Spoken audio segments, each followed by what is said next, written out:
वाह, काका के गांव आकर तो मजा ही आ जाता है।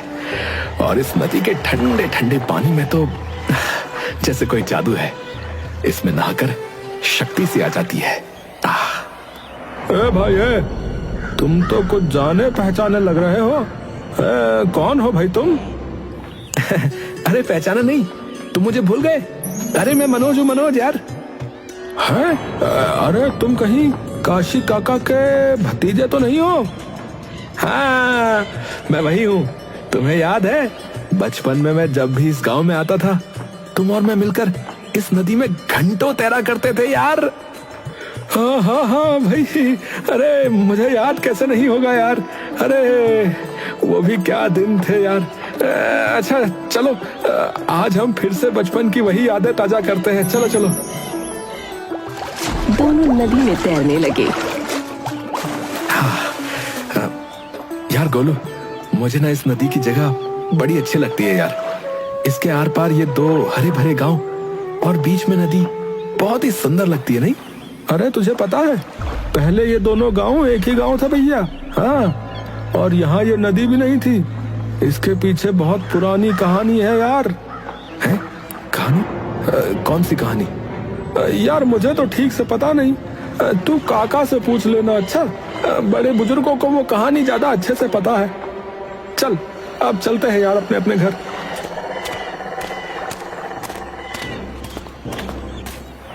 काका, मैंने सुना है पहले गांव में नदी नहीं थी ये, और वो नदी पार वाला गांव और ये गांव एक ही था। मतलब क्या ये सच है क्या? हाँ बेटा, तुमने सही सुना है। तो फिर ये नदी कैसे प्रकट हो गई यहाँ? यहाँ तो बड़े बड़े पहाड़ भी नहीं है।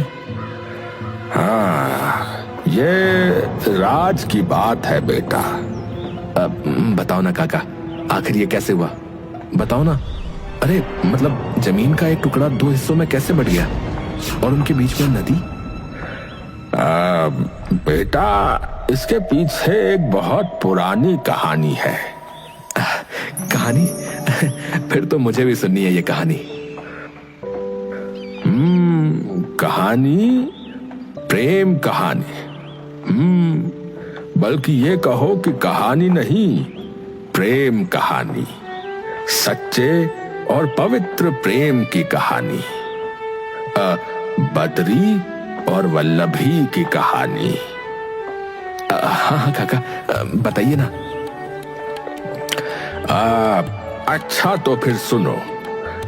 बात बहुत पहले की है, जब प्रेम बिल्कुल सच्चा होता था।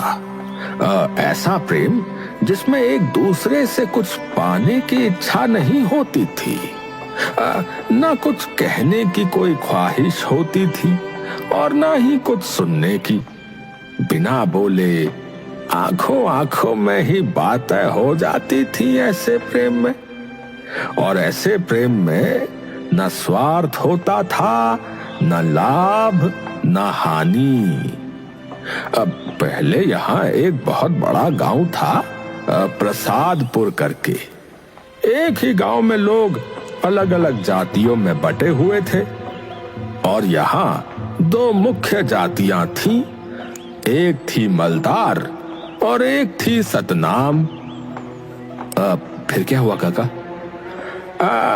इन जातियों का एक मुख्य नियम था कि जाति के किसी आदमी या औरत की शादी जो है जाति के बाहर नहीं होनी चाहिए।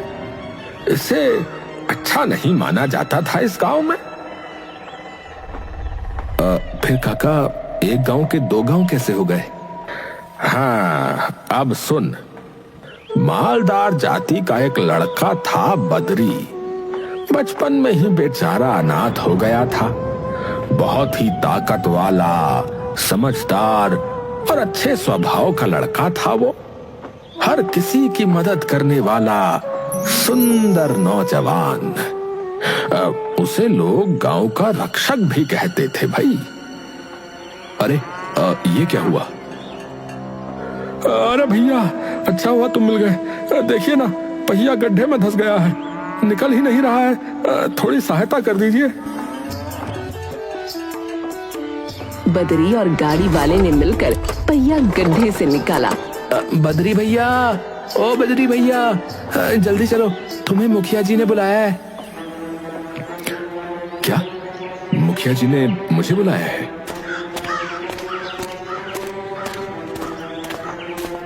मुखिया जी, आपने मुझे बुलाया? हाँ, आओ बैठो। ये काम बस तुम ही कर सकते हो, इसीलिए तुम्हें बुलाया है। जी मुखिया जी, बताइए क्या काम है? देखो भाई, महाराज का एक संदेश वाहक आया है। उसे कहीं दूर महाराज का एक महत्वपूर्ण संदेश लेकर जाना है, समझे? वो आज रात जो है, इसी वजह से इस गांव में ठहरेगा। कल उसे सकुशल गांव से रवाना करना है। तुम उसके साथ रहो। तुम साथ रहोगे तो कोई भी उसे नुकसान पहुंचाने की हिम्मत नहीं करेगा, क्योंकि सारे जाति के लोग तुम्हें बहुत मानते हैं। ठीक है, आपका काम हो जाएगा, बस मेहनताना पूरा दे देना। बदरी ने महाराज के संदेश वाहक को अपने साथ रखा। वो दोनों जब सो रहे थे तब दो लोगों ने उन पर हमला कर दिया।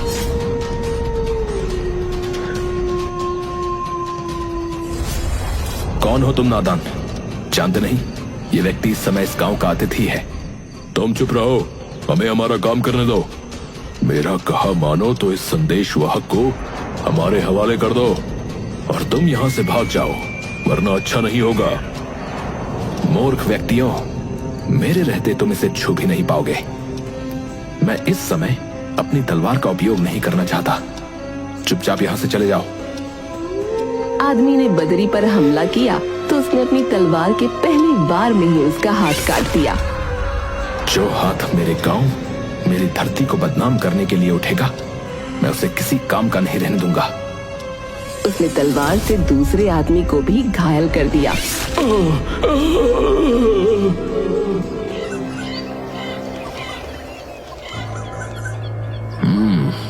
तुम में और तुम्हारी तलवार दोनों में जादुई शक्ति है। चलो, मैं तुम्हें सुरक्षित गांव के बाहर छोड़ाता हूँ। उसने संदेश वाहक को बाहर छोड़ दिया।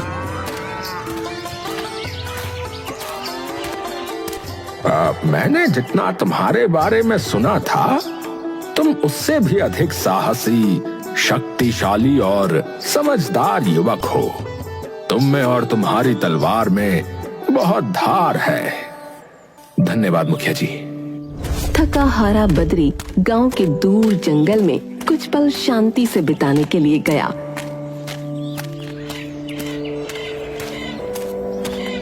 वो एक बड़े से पेड़ के नीचे बैठकर सुस्ताने लगा।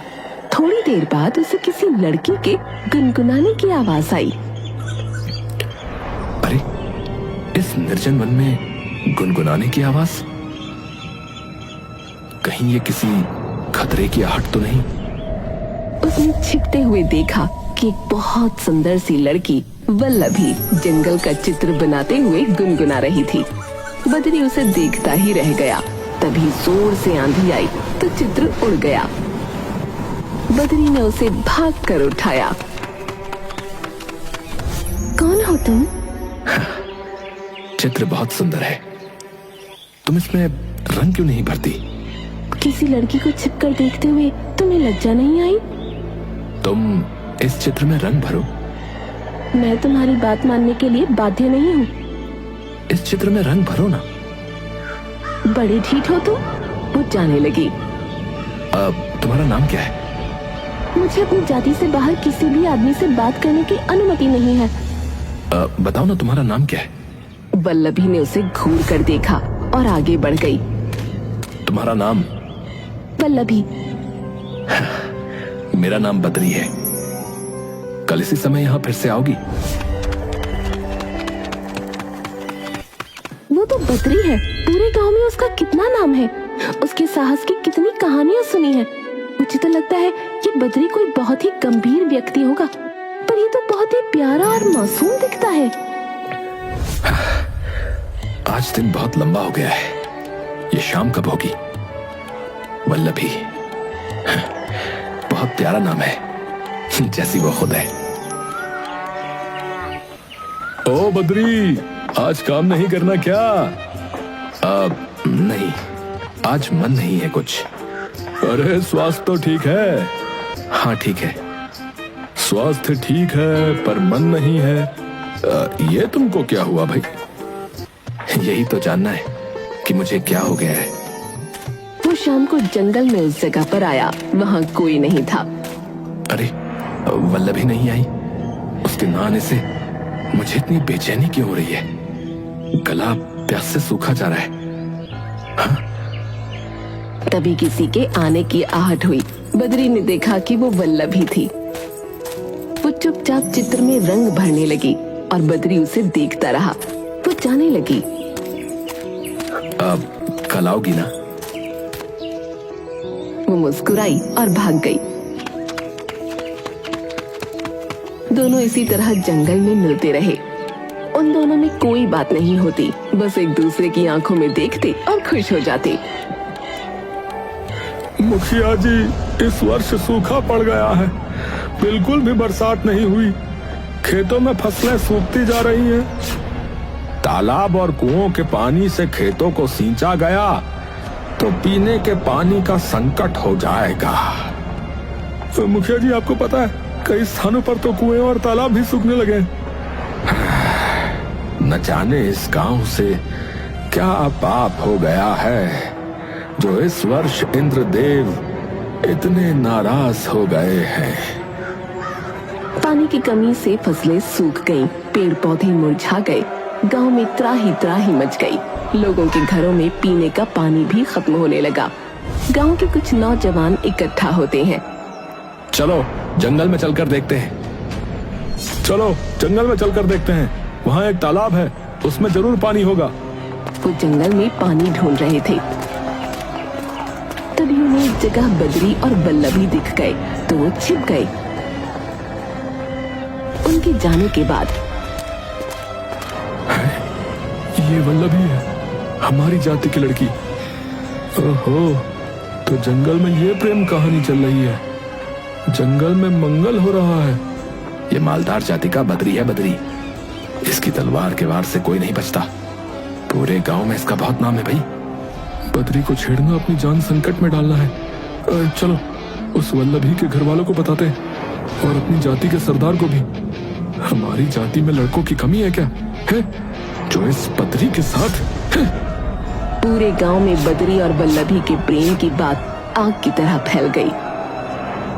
देख वासुकी, तू अपनी लड़की को समझा। अपने यहाँ दूसरी जाति में किसी की शादी नहीं होती। लड़कियां तो पराई जाति के लड़कों से बात तक नहीं करती। और एक ये तेरी लड़की है कि मैं और वल्लभी की माँ उसे समझाएंगे सरदार। वो समझ जाएगी। अब वो कभी बद्री से नहीं मिलेगी। एक बात सुनो, बद्री कोई साधारण लड़का नहीं है। वो बहुत ही शक्तिशाली और निर्भयी लड़का है। इतनी आसानी से ऐसे नहीं मानेगा।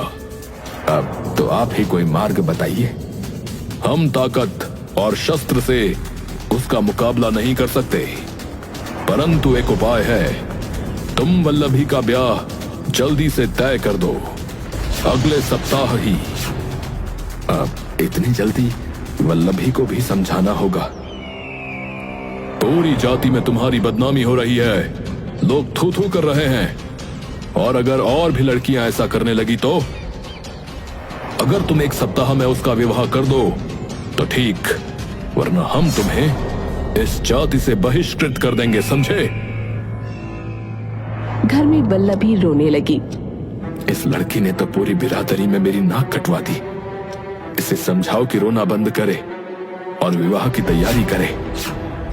पर बाबा, पर क्या तू इतनी लज्जाहीन हो गई है? अब अपने बाबा के सामने बोलेगी? न जाने उस बदमाश मलदार लड़के ने मेरी मासूम बच्ची पर क्या जादू कर दिया है। अरे गलती तो इसकी भी है। मुझे इससे ये उम्मीद नहीं थी। अब तो बस अपना बचा खुचा सम्मान बचाना है। वल्लभी के जंगल में न आने से बद्री मायूस रहने लगा। पूरे गांव में ये बात गलत तरीके से फैल गई है। न जाने उस पर और उसके माता पिता पर क्या गुजर रही होगी। तो उसे भूल जा, वो सतनाम जाति की लड़की है। ये लोग प्रेम को नहीं समझते रे। मेरा प्रेम सच्चा है, उसमें छल कपट नहीं, पवित्रता है। बस एक बार किसी तरह वल्लभी से मेरा मिलना हो जाए तो मैं सब कुछ ठीक कर दूंगा। मैं जानता हूं तुम बहुत अच्छे युवक हो, पर जाति में बटे हुए इन गांव वालों को समझाना बच्चों का काम नहीं है। मेरी मानो तो तुम अपने प्रेम को अब भूल जाओ। मैं स्वयं को भूल सकता हूं, परंतु वल्लभी को नहीं। गांव में घोषणा होती है। सुनो सुनो सुनो, सभी सुनो, गांव में सूखा पड़ा है, इसलिए इंद्रदेव को प्रसन्न करने के लिए महायज्ञ रखा गया है, ताकि भगवान प्रसन्न होकर बरसात करें। सभी गांव वालों को यज्ञ में उपस्थित होने का निमंत्रण दिया जाता है। सुनो सुनो सुनो। महायज्ञ शुरू होता है। सभी गांव वाले आते हैं। वल्लभी की बिरादरी वालों ने उसको यहाँ आने से रोका तो इतने दिन हो गए उसका चेहरा देखे हुए। किसी भी तरह वो यहाँ आ जाए बस। यज्ञ में प्रथम आहुति करने वाले व्यक्ति को बुलाएं। प्रथम आहुति देने का अधिकारी मैं नहीं हूँ, क्योंकि मैं भी कई भूलें करता रहता हूँ। तो फिर आहुति इंद्रदेव को प्रसन्न करने के लिए साहसी और ईमानदार व्यक्ति प्रथम आहुति देगा। वो है बद्री। देखा, ये मुखिया भी मालदार जाति का है और हमें नीचा दिखाने के लिए प्रथम आहुति उस बद्री से दिलवा रहा है। ये सब तुम्हारी बेटी के कारण हो रहा है, समझे? बद्री ने प्रथम आहुति दी। उसके बाद सभी व्यक्ति आहुति देने लगे और बद्री वहाँ से बाहर आकर एक कोने में खड़ा हो गया। तभी किसी के रोने की आवाज आई। उसने पीछे मुड़कर देखा। वल्लभी, तुम रो रही हो? न जाने इस मलदार लड़के ने मेरी बेटी को क्या खिला दिया है जो ये इतनी लज्जाहीन हो गई है।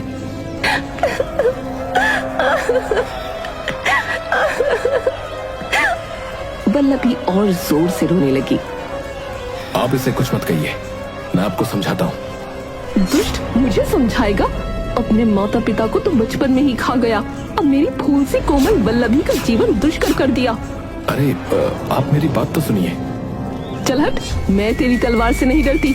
हम अपनी बिरादरी के लिए जान दे सकते हैं और ले भी सकते हैं। जरूरत पड़ी तो मैं खुद अपने हाथ से अपनी बेटी को। तुम्हें इस तरह की बातें नहीं करनी चाहिए भाई। ये तो तुम इस बद्री को समझाओ, जिसके कारण आज मुझे पूरे गांव के सामने अपनी लज्जा त्यागते हुए इस तरह की बातें करनी पड़ी हैं। इसने तुम्हारा कुछ नहीं बिगाड़ा है। इसकी कुदृष्टि मेरी बेटी पर पड़ गई। इसने मेरा परिवार बर्बाद कर दिया है। बस, आप लोग बहुत बोल चुके हैं। यहाँ लोगों की प्यास बुझाने के लिए पूरा गांव इकट्ठा हुआ है, ना कि लड़ने के लिए। आप वल्लभी के पिता हैं और इस नाते मैं आपका बहुत सम्मान करता हूँ। तेरी इन्हीं दिखावटी बातों में तो सब आ जाते हैं, पर हमें तेरी असलियत पता है। हमारी प्यास तो तब बुझेगी जब तेरा गंदा रक्त इस धरती पर गिरेगा। दुष्ट ही नहीं, पापी है पापी। ये धरती भी तुझे स्वीकार नहीं करेगी। लड़कियों को बुरी नजर से देखता है। बस, अब मैं और अपमान नहीं सह सकता। बद्री ने गुस्से में बासुकी को मारने के लिए अपनी तलवार निकाल ली। तभी रोती हुई पल्लवी बीच में आकर घुटनों के बल बैठ गई। मैं आपसे क्षमा चाहता हूँ कि मैं अपनी भावनाओं को आपको नहीं समझा पाया, पर मेरा प्रेम पवित्र है, जिसे जाति में बंधे हुए आप लोग नहीं समझ सकते। देखो मुखिया, देखो इस दुष्ट को, ये किस तरह की बातें कर रहा है। इसे बड़ा गर्व है ना अपनी तलवार पर, तो उसी से स्वयं को नष्ट कर ले। आज मैं बद्री यहाँ उपस्थित सभी लोगों की प्यास बुझाऊंगा, पानी की भी और रक्त की भी। मेरे जाने के बाद जाति बंधन मिटा देना। वो तलवार निकालकर जोर से चिल्लाया और दोनों हाथों से उसे जमीन में गाड़ दिया। फिर उसे खींचता हुआ एक लक्ष्मण रेखा बनाता हुआ पीछे होता गया। तभी आंधी चलने लगी और भूकंप आने से सभी लोग डर गए। अरे भूकंप! अरे धरती हिल रही है। अरे सभी लोग अपने प्राणों की रक्षा करो भाई। अरे धरती 2 हिस्सों में बंट गई और दरार में से पानी का सैलाब निकल आया। मुझे इस जल में समाहित कर लो, समाहित कर लो। तो नदी के जल में बह गया। और उसके बाद बद्री के शव का कुछ पता नहीं चला। और वल्लभी, उसका क्या हुआ? वो पागल हो गई। नदी के किनारे बद्री बद्री बोल कर चिल्लाती रहती और जंगल में उसी स्थान पर जाकर बैठी रहती जहां वो दोनों मिलते थे। उस नदी ने गांव के 2 हिस्से कर दिए। तब से ये 2 अलग अलग गांव हो चुके हैं। बड़ी दुख भरी प्रेम कहानी है। अरे नहीं भाई, इस घटना के बाद दोनों गांवों में, यानी दोनों जातियों में कह लो, भाईचारा हो गया। तब से सभी मिलजुल कर रहने लगे, एक दूसरे की भावनाओं को समझने लगे। पर लोगों की सोच में बदलाव लाने के लिए बद्री और वल्लभी को अपने प्रेम की बलि देनी पड़ी। वैसे ये कहानी सच्ची है क्या काका? पता नहीं बेटा, मुझे भी ये कहानी किसी ने सुनाई थी। आज मैंने तुम्हें सुना दी। कुर्बानियां और बलिदानों की गाथाएं जो हैं, भारत में कभी खत्म नहीं होती बेटा। ये एक पीढ़ी से दूसरी पीढ़ी को निरंतर इसी प्रकार सुनाई जाती रही हैं।